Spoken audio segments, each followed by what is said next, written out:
All right, hello. Sorry for the delay there. Getting all the audio set up.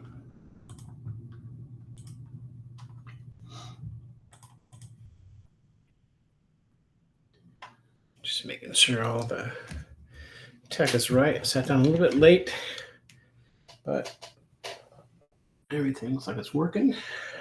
Sounds like it's working.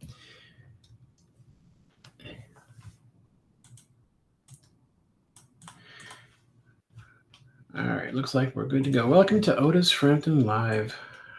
Once again, today I'm going to be doing three live shows. One now, obviously, 1 p.m., one at 3 p.m.,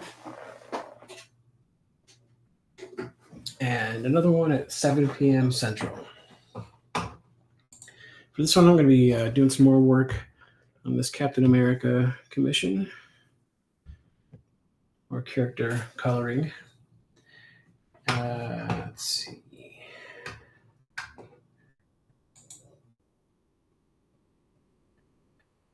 $3 p.m. Let's see what I'll be working on.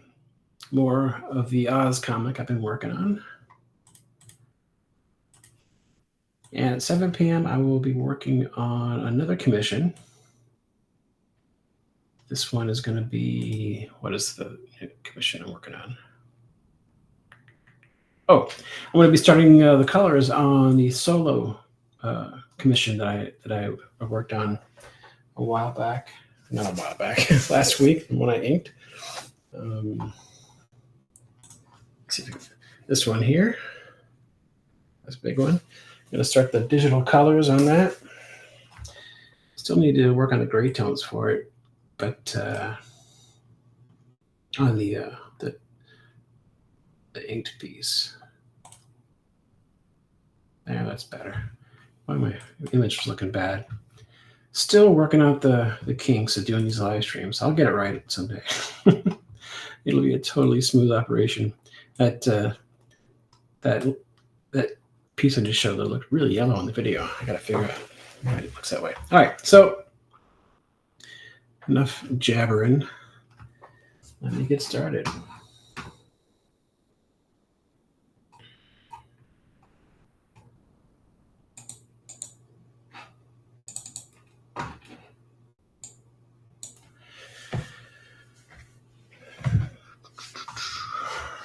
So first things first, let's grab these. So we got the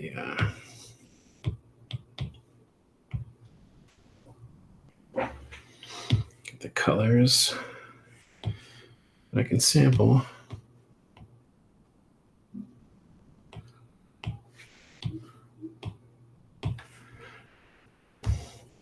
So how's everybody doing?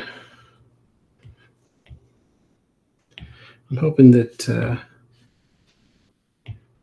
can finish the inks on the other pages for this, and then the colors within the next month. I know it's slow going, but I have to work on these things at night. Daytime is mostly for comic work.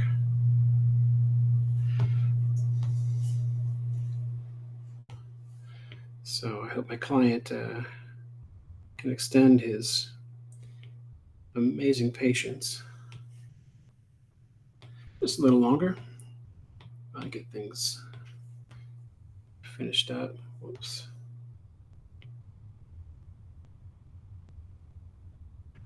Fix this.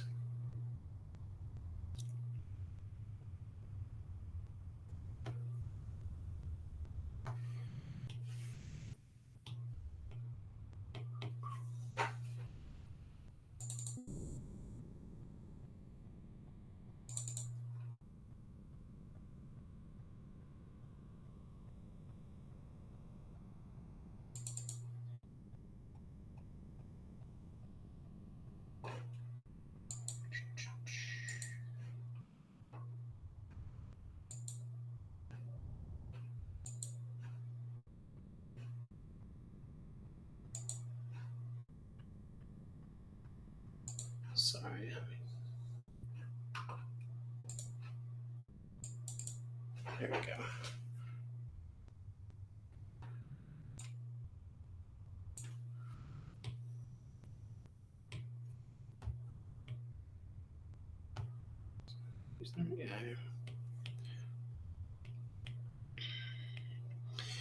At 3 p.m. today, like I said, do another live stream. Each one, I think I'm sticking with the hour-long format because it keeps the live streams focused, not too busy, and a little more bite-sized, at that length.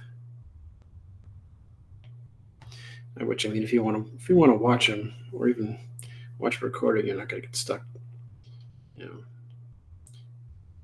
watching too much. I think some art streams can go on a little too long and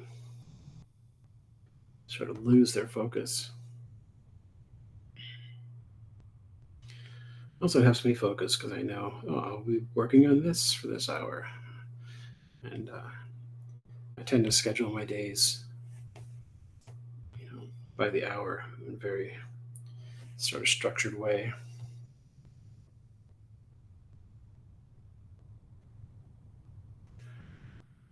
But except for commission work, which I will know in advance, what I'm working on for the comic stuff for my new sort of series, Making and Talking Comics. I'll just whatever is on the schedule that day is what I'll be working on. So you get to see all kinds of things that are part of the comic making process, or part of my comic making process, I should say.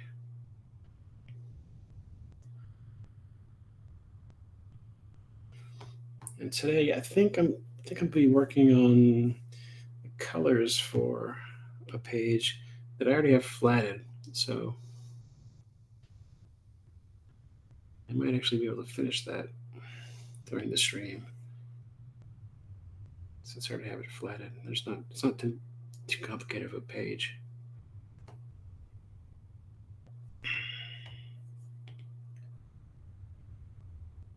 I usually don't flat things myself like this, but for this page, I kind of started it without it being flatted.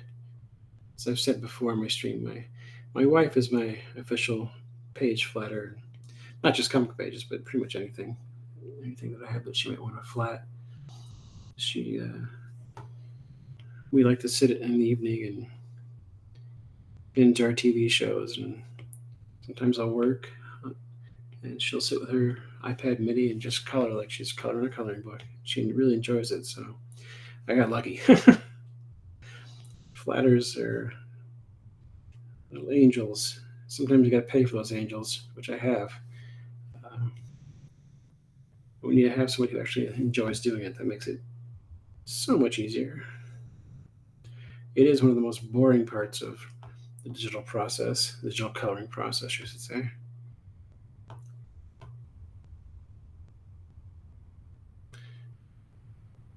It's very little creative work involved. It's just filling in areas.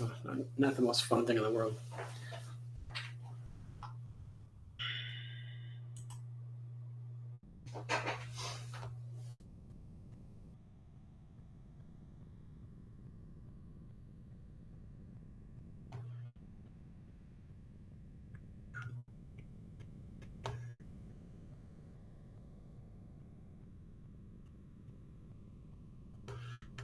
But one of the reasons why I'm doing, whoops, what am I doing?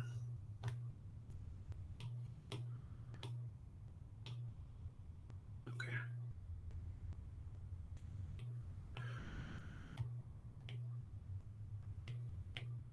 One of the reasons I'm doing the live streams, aside from, wanting, just in a general sense, it forces me to sit down and sort of be distraction free for at least an hour. And you might think, oh, can't you do that on your own? Yeah, I do. I can. I will. But also, this really hyper focuses, because if I'm not, sort of performing, so to speak, the work isn't getting done. And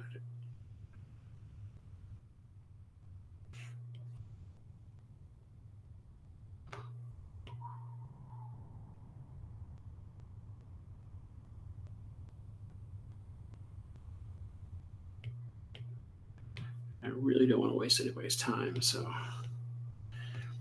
getting the work done, it's important.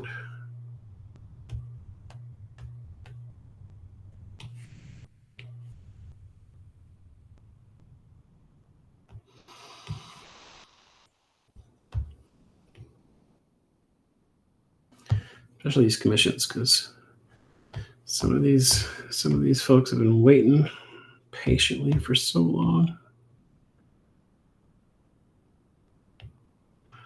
So the live stream provides a little bit of accountability. And if they want to know, if I'm working on their stuff, they can just look at the live stream, which is a great resource for me. I can just point to that and say, yep, go check it out.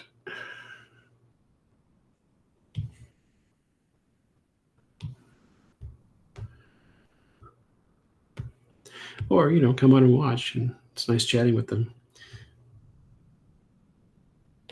The clients, I mean.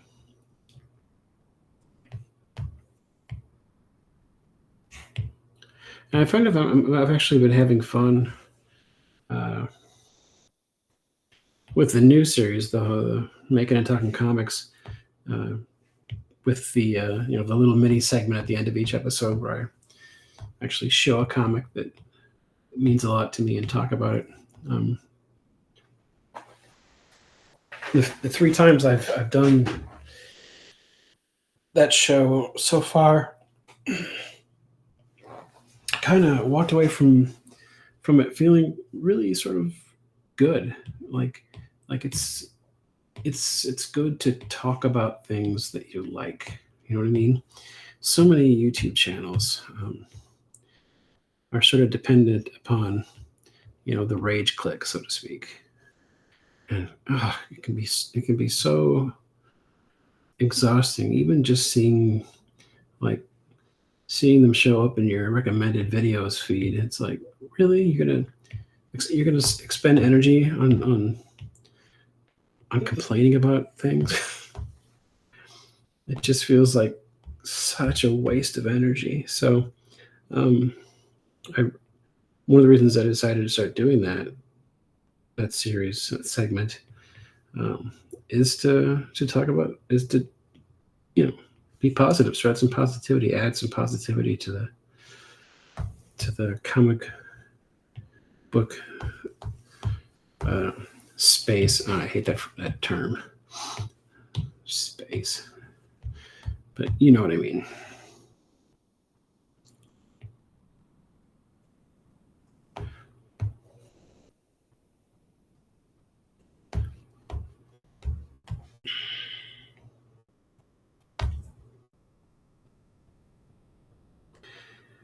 And like I said, every time I've done it so far, I've kind of come away feeling good. And so if it's good for my mental health, boy, that's a win-win, right? That's a win-win.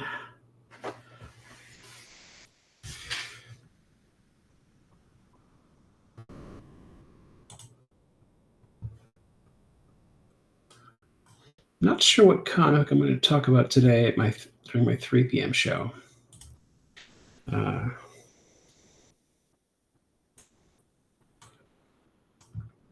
Trying not to repeat types, so to speak. I don't want to. I really wanted to talk about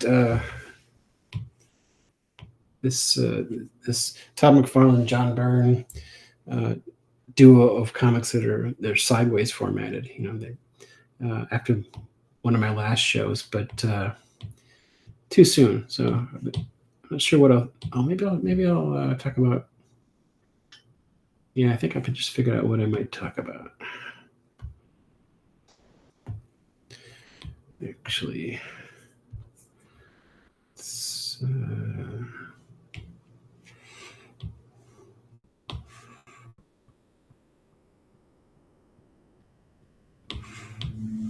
sorry.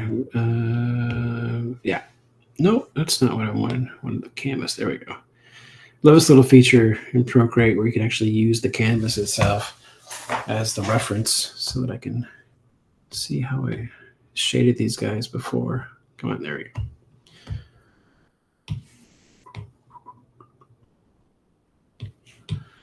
That way I don't have to wonder. I can just look. I'm going to say, hey, that's how, whoops. Of course, I need to be in the right layer. That would really help, Otis. What a ding dong. No, also helps is getting the flats right.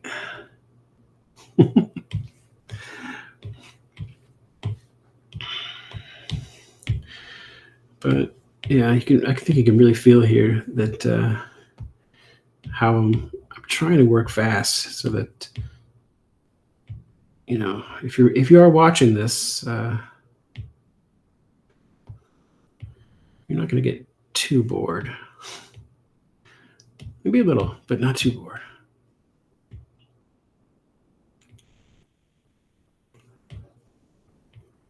If what you want to do is see me do this, I should say.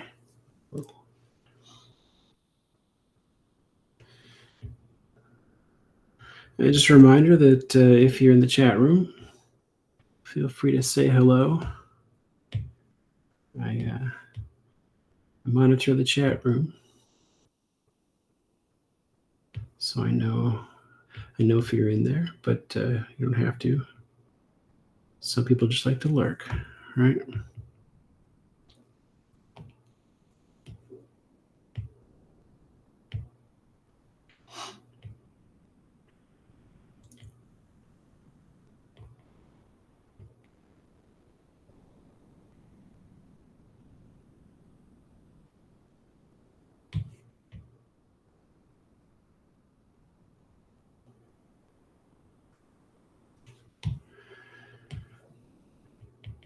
Really loved exaggerating Tommy Lee's nose here.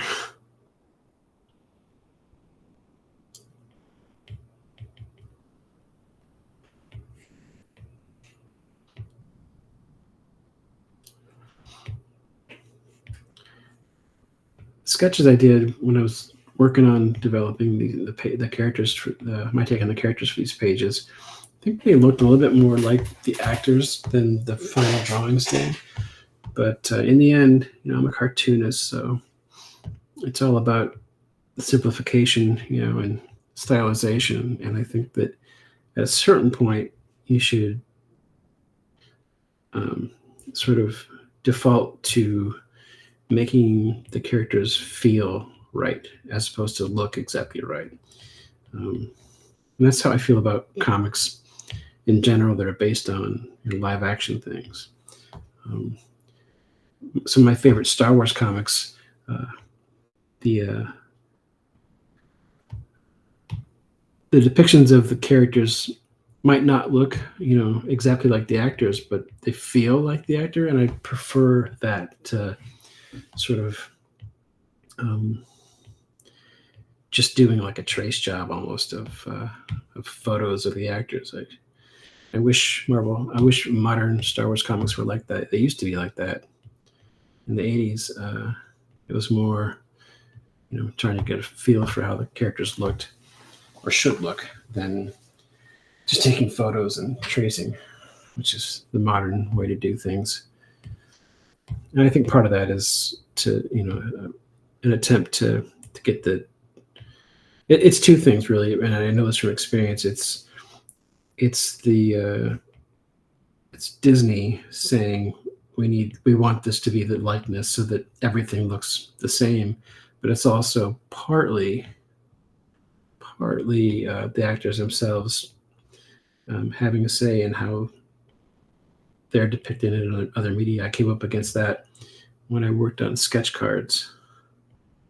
Sometimes some actors, I remember in particular on a Lord of the Rings sketch card set that I worked on, one of the actors in particular was really picky about how they were drawn and wanted it to be on model or, you know, photographically accurate all the time. And so I just chose not to draw that character because it's like, that's not how I work, and that's not how art should work. was really disappointed too because I wanted to draw that character so badly. So badly.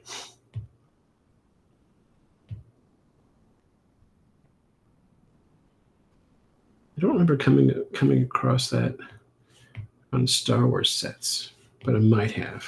Oh yeah, actually, maybe I did, and it might have been the same actor.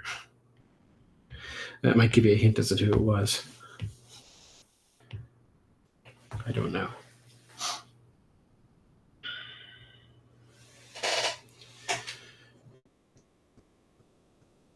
Let me check something. Did I have? Yeah. Let's see. How did I shade him here?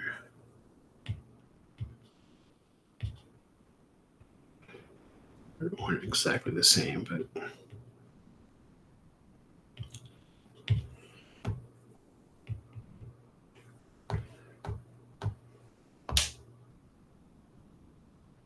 go back to the canvas here.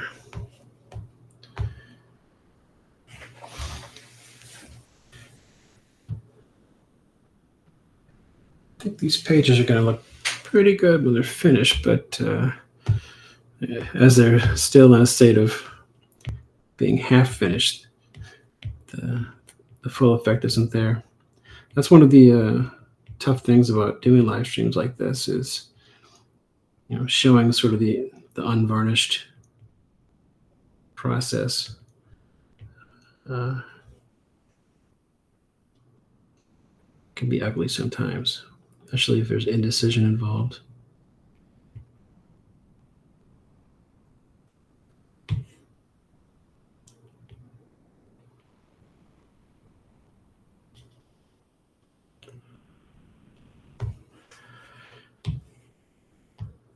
Actually, let's.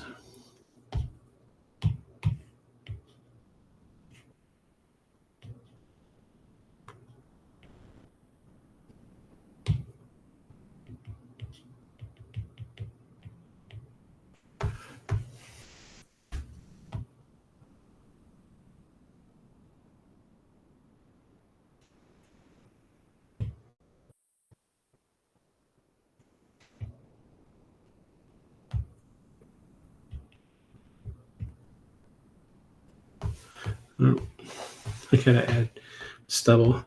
I don't have these two panels fully inked on the actual drawings, but I'm moving ahead with the colors because the background's going to be recreated anyway in a more sort of painterly style. As you can see here, the depiction here, I had to redo the brickwork. And there's still work to be done, but I didn't need it finished to start the coloring process.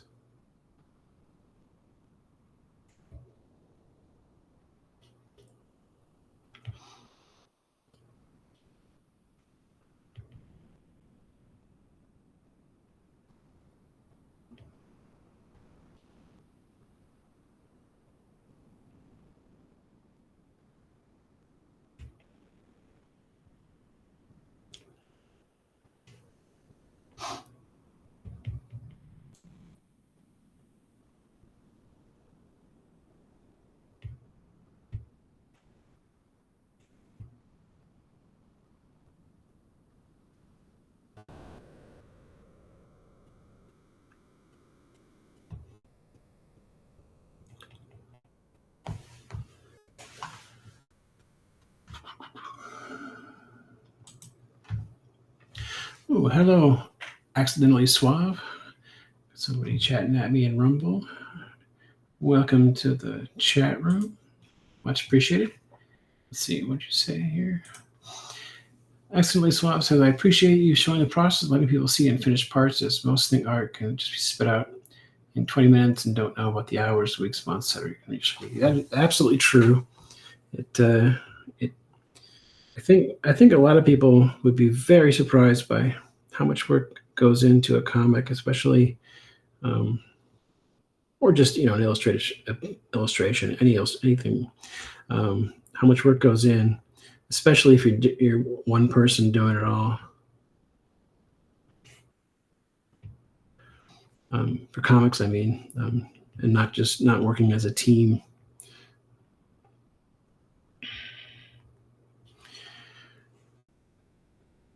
For for the first couple of issues of my Oz comic. I'm all alone doing the color work, but because of upcoming publication schedule,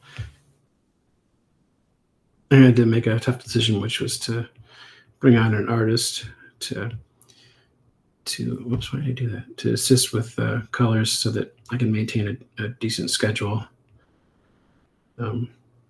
Tough decision, just financially, but it wasn't a tough decision as to who I wanted, and luckily I got who I wanted right away. She said yes, even though she's semi-retired. She's like, okay, I want to work on this. Made me very happy. So, starting with issue 3, I'll have somebody coloring along with me. I'll still be doing some of the coloring.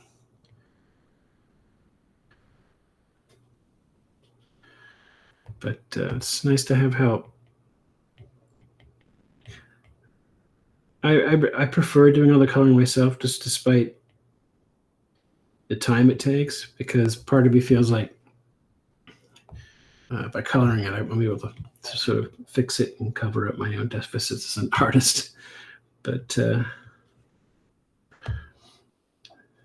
making comics, especially when you're on a production schedule for print, boy, it can be difficult to do it all on your own.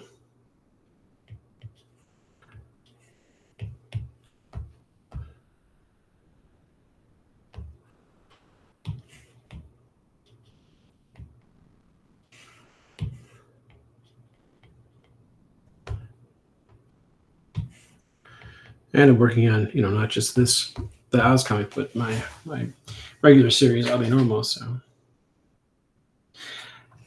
yeah, it's great that I mean, I'm paying obviously to bring her on, but I don't know what I would have done if she had said no. She did some color work on my Oddly Normal series back, let's see, I think for book 1 and 2. I'm not sure if she did any for book 3. Oh yeah, she did some for book 3 too, but not book 4. I think I colored book 4 all on my own.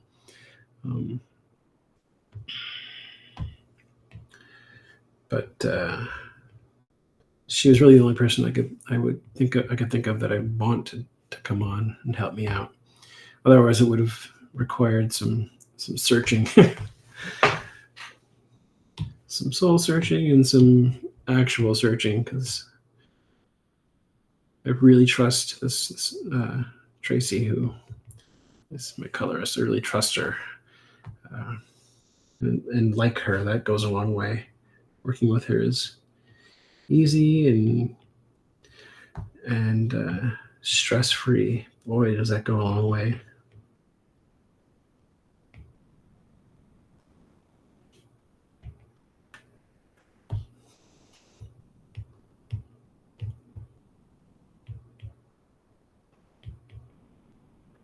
So it would have been not just a search for a colorist, but a search for a new person in my life. Honestly, because it's such an intimate thing to turn your art over to a colorist. If you follow Scotty Young's work, he's been using the same colorist for his work for years now. I think they met on a Marvel book. I can't remember for sure. I think they met on a Marvel book. I know for sure. What's his name? John something. For sure, he worked with Scotty on the Oz books, but I think he did a couple other things before that. And Scotty's been working with him ever since, and I get why, because when you turn your line art over to a colorist, you want to sort of be sure that it's going to work out.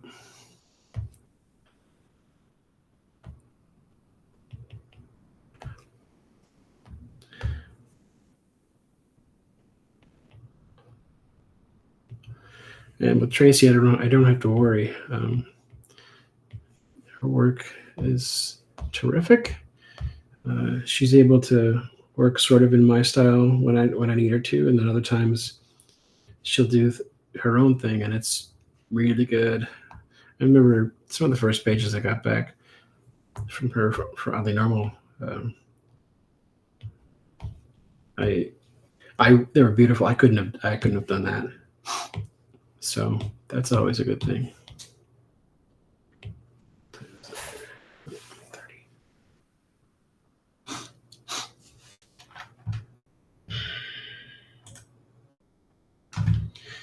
So whenever I see those first pages she sent to me, I was like, God, that's just really cool. And of course, there's an upcoming scene in the same setting, so I have to sort of go back and look at them and to mimic what she did. I remember being also sad because she colored. It was sort of this. It was seen in this detention area, or like it would look like a dungeon, but it was really like a detention area for kids. And colors are beautiful, but she'd given the sort of overall look this greenish tint, and it worked great.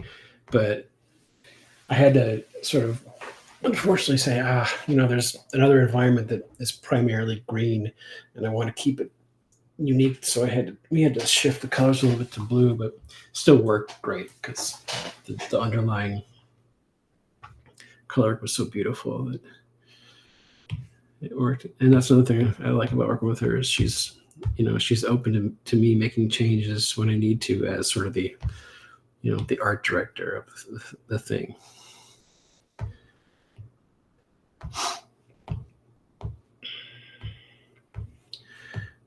Let's see. All right, got those characters colored. Let's see, we still got some time left. Maybe let's grab this. Close this up. Flip over to this and do a little work on these characters' colors. Try to finish up some of the stuff on this page. I'm gonna do some tweaks though to the characters. So let's get rid of the colors altogether.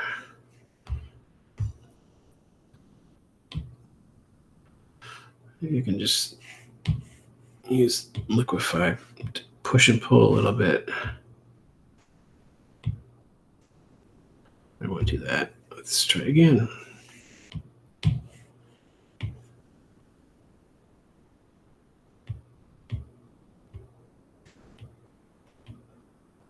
No, let's not do that.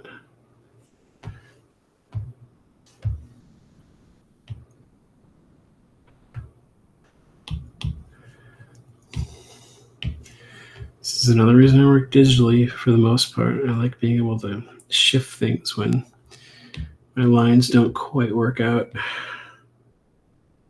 So I'm not the best traditional inker.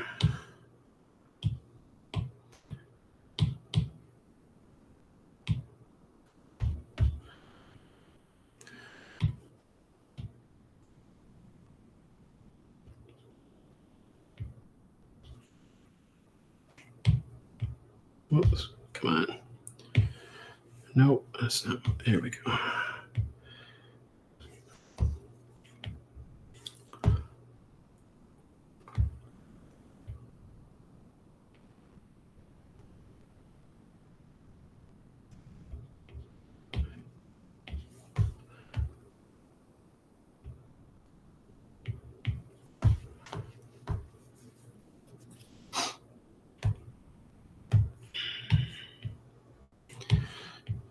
Part of me wants to just go in and re-ink these digitally to get it to where I want it.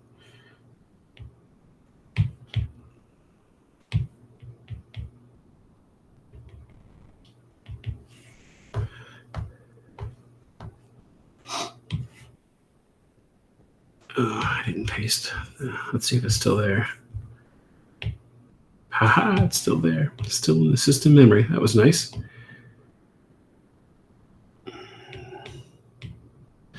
All right, turn on the rest of it again.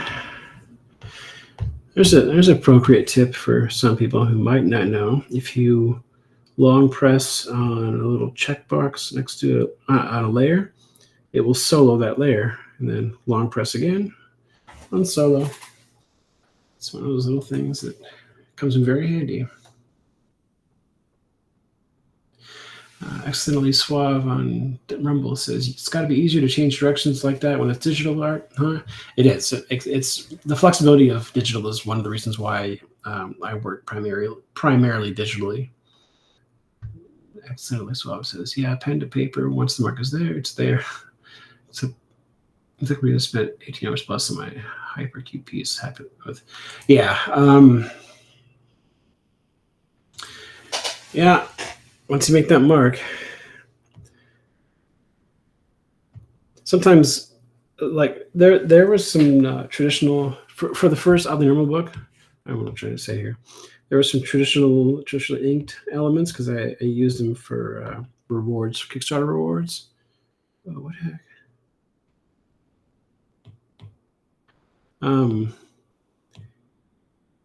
Sorry. And now I think I'd be able to tell the difference looking at it now, but it might be challenging. It might be challenging. But most of the time I can tell the difference between my traditional and digital work.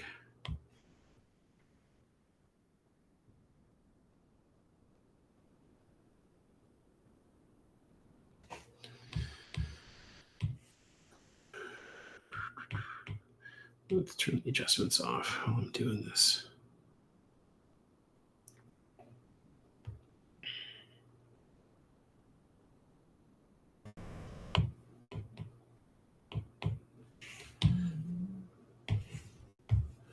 Gotta shift the colors on some of this stuff.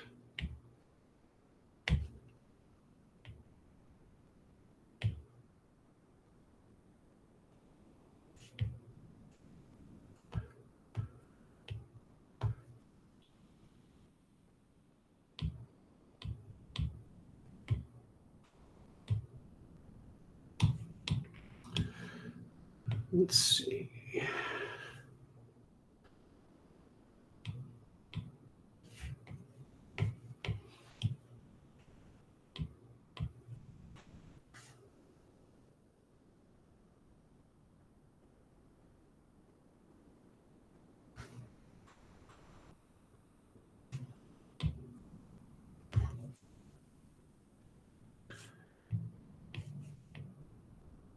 It's gonna be two-way glass, so it was a little too light for my taste.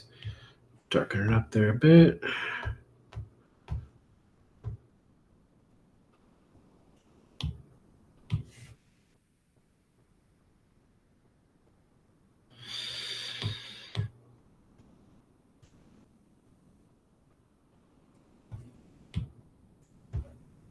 Same for this. Oh, I gotta shift those colors, don't I?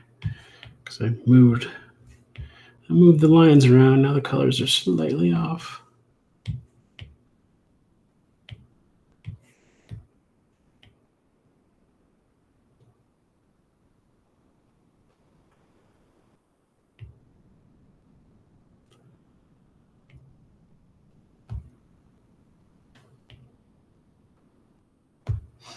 There we go.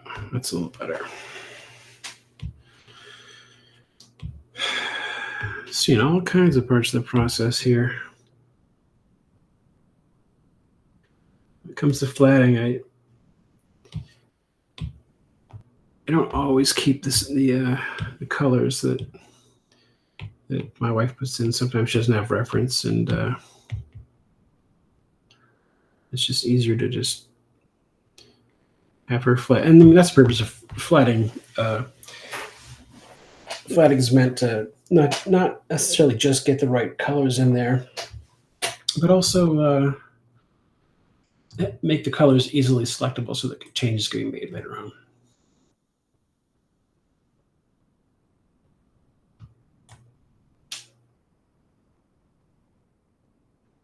Thank you.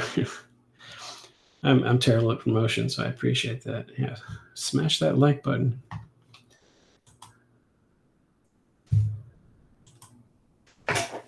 All right, let's get back to what we're doing here.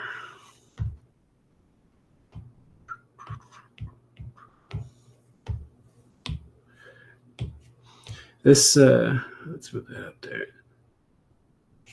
This page is at various stages of completion because originally I colored. Let me turn the adjustments back on so you can see that all of it. I did these. I did something I don't normally do. When I'm working, I worked, from flats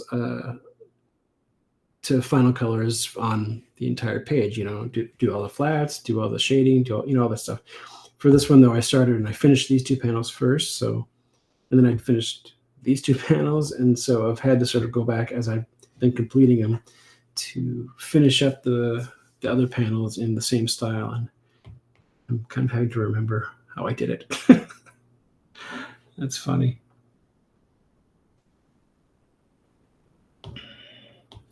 And I've got these adjustments that I'm going to turn on and off because I don't know if you can really see the change. I have adjustment layers here. I mean, I call them adjustment layers because I'm used to working in Photoshop. But they're the same. I mean, without having the adjustment layer properties in Procreate, I have various layers set to different modes and with different colors and overlays, and you kind of see it when I turn on and off. But it's best to work with them off when you're starting out. All right, let's get this shading these other guys.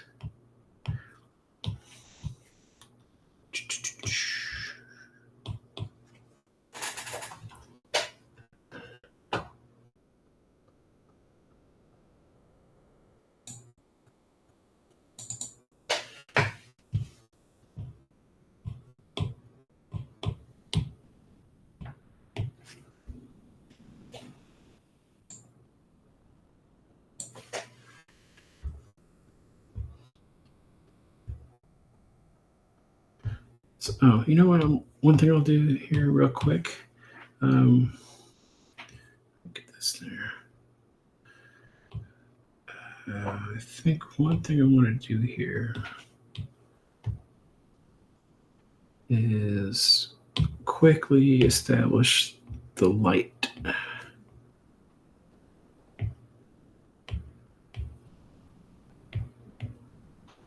Just in a general sense. Let's throw this in there.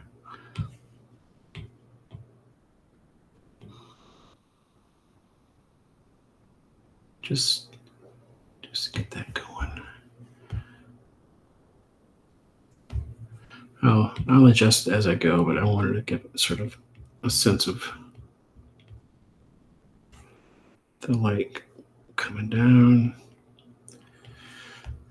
framing the scene, and also leading the eye to two characters.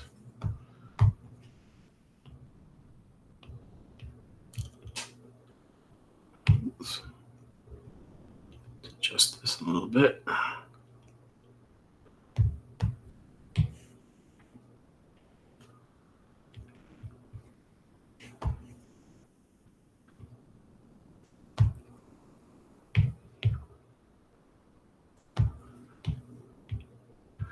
And there will be a brick wall behind them eventually in the same style as another page. Just background's going to be, just colored, sort of fudge for these ones. But where is it? I brought in, here's my bricks. You can see them there from the other page, and I'll use those to make the background eventually. But for now, let's just have the quick and dirty lighting in there.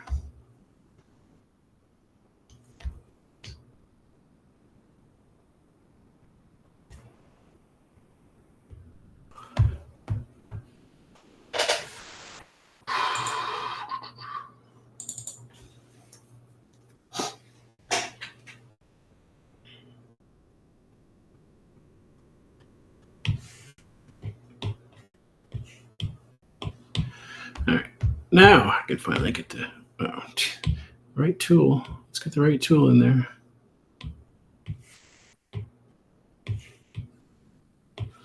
man. Be on the right layer. There we go. Now you're cooking with fire, Frampton.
The thing I gotta remember to do is put his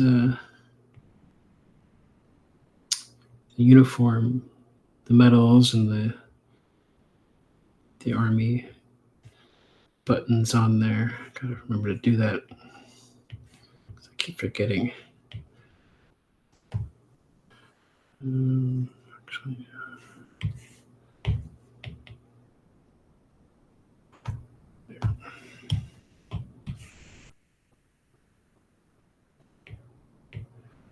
oops, that's not what I wanted to do. Let's try that again. There we go. Make that belt a little darker.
I gotta fix that.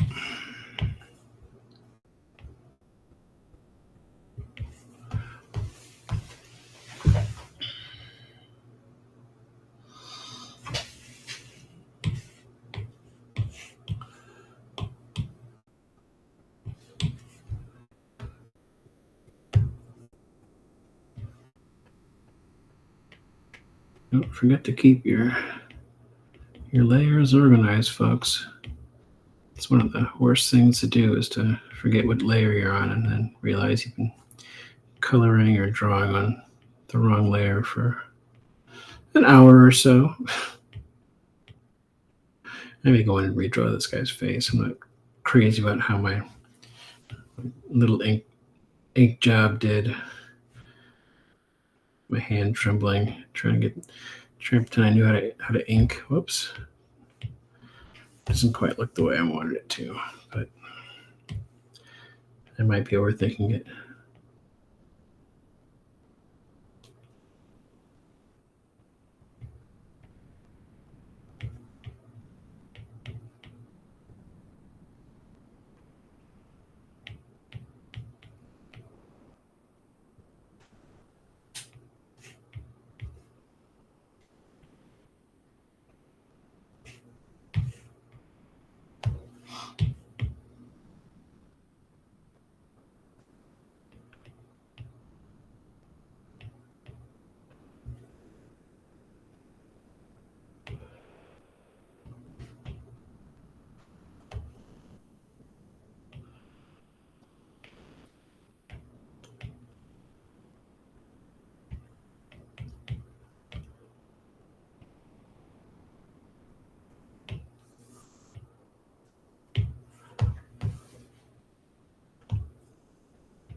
Oh, there's another trick, another Procreate tip.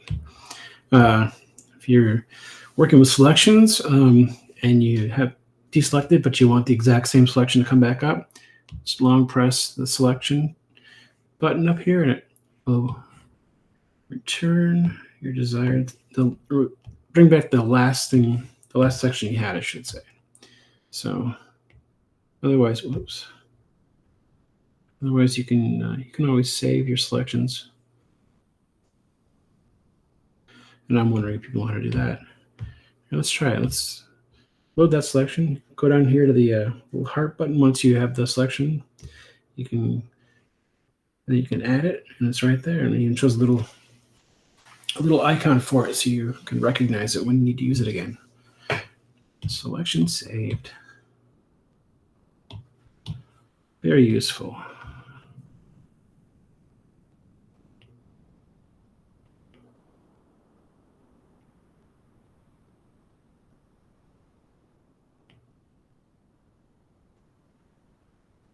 Oh boy, did I forget the...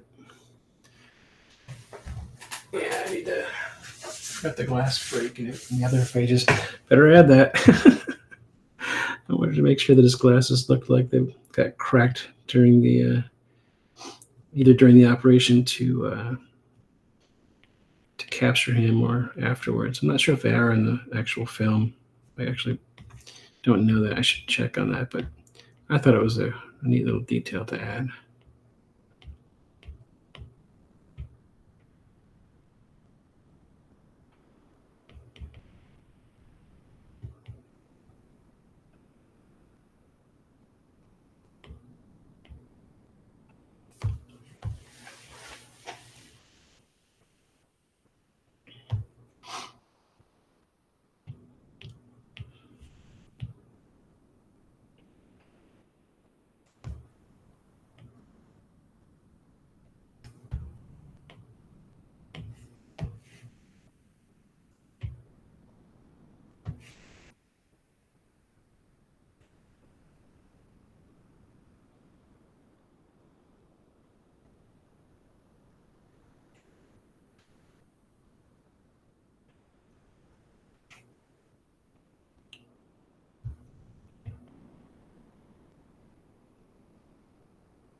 My work doesn't really look finished until I started shading it.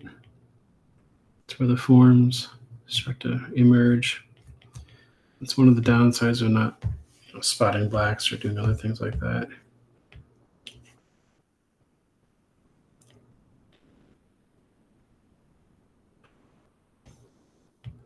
So my work doesn't look finished, even when just the line art is there, which is sometimes it's frustrating. But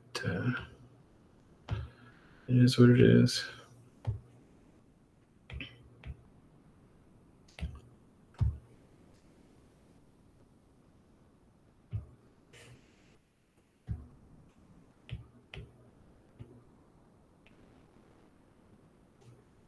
There's a word for that. I forget what it is. That when artwork, when line art, it looks good just on its own. An artist who comes to mind for that style is Daniel Warren Johnson. His work looks great, colored or not, and sometimes it looks better when it's not. I will say that. I mean, that's not a criticism. I love Daniel's work. I love it. Sometimes I feel like just the line art with the zip tone that he uses really makes the work look even better than when it's colored. Whoops, let's fix that. I think I'm going to be able to finish up the shading here on this and then sign off.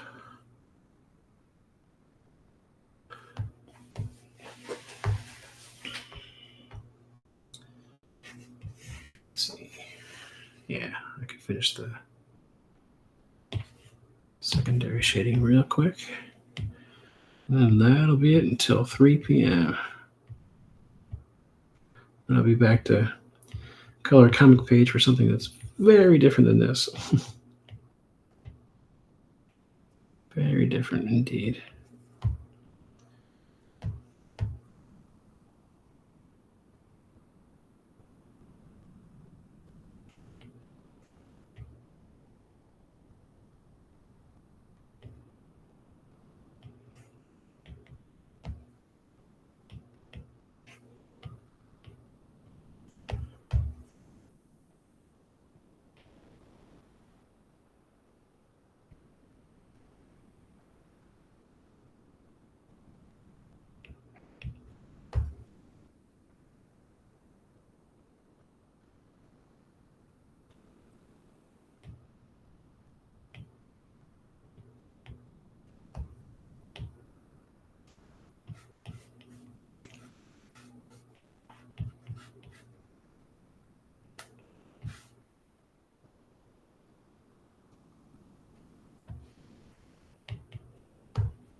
All right, making progress. It is 2 p.m. It is time for me to sign off, take a little break for an hour, and I'll be back with a new live stream at 3 p.m. Central. Again, like I said, working on a comic page. Hope you enjoyed watching. Please like and subscribe both on Rumble and YouTube, although I'm monetized on Rumble, so I'd really appreciate it if you follow me there. Take care, and maybe I'll see you in a little bit. Bye-bye.